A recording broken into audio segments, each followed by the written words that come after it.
পুরুষ অথবা নারী সবারই কিন্তু একটাই সমস্যা, সেটা হচ্ছে চুল পড়ে যাওয়া। আর যদি চুল পড়ে যায় তাহলে কিন্তু মানুষের সৌন্দর্যে ভাটা পড়ে যায়। এর জন্যই আমি বলতে চাই, যারা আজীবন যৌবন থাকতে চান তারা অবশ্যই চুলের যত্ন নেওয়া উচিত। আসসালামু আলাইকুম গাইস, কেমন আছেন আপনারা সবাই? আলহামদুলিল্লাহ আমি অনেক ভালো আছি। তো গাইস, আজকে আমি তোমাদেরকে শিখিয়ে দিব এমন এক জাদু, যে জাদু করলে তোমাদের চুল সবসময় কালো ঝলমলে সিল্কি সুন্দর থাকবে। তোমরা অনেকেই আছো যারা অনলাইন থেকে প্রোডাক্ট কিনে অনেক অনেক টাকা খরচ করো, আর সাথে ওগুলো ইউজ করে চুলের ইমপ্রুভ করার চেষ্টা করো, কিন্তু কোনো রেজাল্ট পাও না। কিন্তু আমি আজকে যে প্রোডাক্টের কথা বলবো সেটা যদি একবার ইউজ করো তাহলে আমাকে অবশ্যই ধন্যবাদ দিবা। আমি যে প্যাকটা বানাবো সেটা অবশ্যই ফলো করবা, আর যে উপকরণগুলো ইউজ করবো সেগুলো তোমাদের খুবই কাজে লাগবে। রাতের বেলা মেথি আর কালো জিরাকে ভালো মতো ধুয়ে পানিতে ভিজিয়ে রেখে দিয়েছিলাম। সকালবেলা উঠে আমি নিয়ে আসছিলাম মেহেদি পাতা, তারপর মেহেদিগুলোর পাতাগুলো ছাড়িয়ে তারপর আমি এটাকে ব্লেন্ড করার জন্য রেডি করে নিলাম। আর মেথি আর কালো জিরার সাথে সাথে দিয়ে দিলাম মেহেদি পাতার সাথে, একসাথে ব্লেন্ড করবো।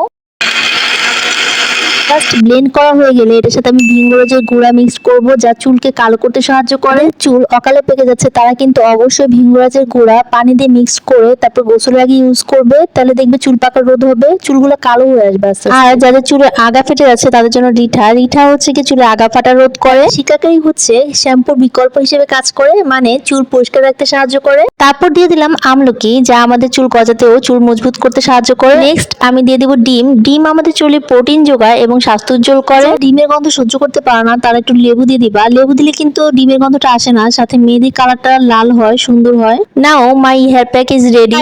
আমি তো বলতেই ভুলে গেছি, এখানে আমি 3টা জবা ফুল সাথে পেয়ারা পাতা ও তুলসী পাতা মিক্সড করেছি। আসলে সবাই এখন চুল কালার করাটাই পছন্দ করে, কিন্তু ভেষজ উপাদান দিয়ে যদি আমরা চুলটাকে ট্রিটমেন্ট করি তাহলে কিন্তু আমাদের চুল সুন্দর ঘন কালো রেশমি হয়ে যাবে। যে দোকান থেকে কিনেছি সেটা একটা মশলার দোকান ছিল, আর সব ধরনের গুঁড়া এই দোকানে পাওয়া যাচ্ছিল, যেমন আলু প্যাক, আলু গুঁড়া, যেটা আমরা স্কিনে দিলে স্কিনটা গ্লেসি হয়ে যায়। তো ওনার দোকানের নাম ছিল আফওয়ান তাকওয়া মশলা ব্যানার্জি। রামপুরে বনশ্রীতে থাকো তাদেরকে বলছি, এটা ডি ব্লক 8 নম্বর রোডে কার্ডনগুলিতে অবস্থিত। বলতে চাই, চুলে শুধু মেহেদি লাগালেই হয় না, সাথে কিন্তু আমাদের অনেক খাবার আছে যেগুলো আমাদের খাওয়া উচিত, যেমন ডিম, দুধ, এগুলো খেলে আমাদের চুল ইমপ্রুভ হয়। অনেকে আছে ডায়েট করে, এই জন্য কিন্তু চুল পড়ে যায়। এবং ভিটামিন সি, ই, এ টাইপের খাবারগুলো খাওয়ার চেষ্টা করবে, তাহলে তোমাদের চুল দেখবে আরো বেশি ভালো হবে, মজবুত হবে। Thanks for watching, tata.